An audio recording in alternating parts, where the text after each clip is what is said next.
ஊழல் மற்றும் லஞ்சத்தை ஒழிக்க வேண்டும் என்ற நோக்கில் 2016 சட்டமன்ற தேர்தலில் நாம் தமிழர் கட்சி தனித்து போட்டியிடுவதாக அக்கட்சியின் ஒருங்கிணைப்பாளர் சீமான் தெரிவித்துள்ளார்.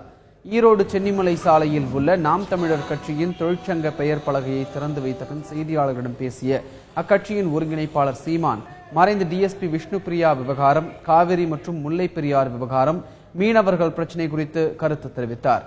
ஊழல் மற்றும் லஞ்சத்தை ஒழிக்க வேண்டும் என்ற நோக்கிலேயே 2016 சட்டமன்ற தேர்தலில் நாம் தமிழர் கட்சி தனித்து போட்டியிட முடிவு செய்துள்ளதாக சீமான் கூறினார். நாங்க யாரோடும் கூட்டல. நாங்க இந்த தேசிய திராவிட சாதிய இந்த அரசியலுக்கு மாற்றாதான் இந்த அரசியலை முன்வைக்கிறோம்.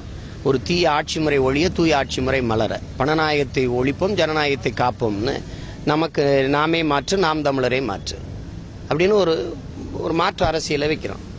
அதனால நாங்க இந்த கட்சிகளை ஊழலை ஒழிக்கணும்னு நினைக்கிறேன். எந்த கட்சியோட சேர்ந்து ஒழிக்கலாம்? லஞ்சத்தை ஒழிக்கணும்னு நினைக்கிறோம். எந்த கட்சியோட சேர்ந்து ஒழிக்கலாம்? அதனால தனித்த பாதை.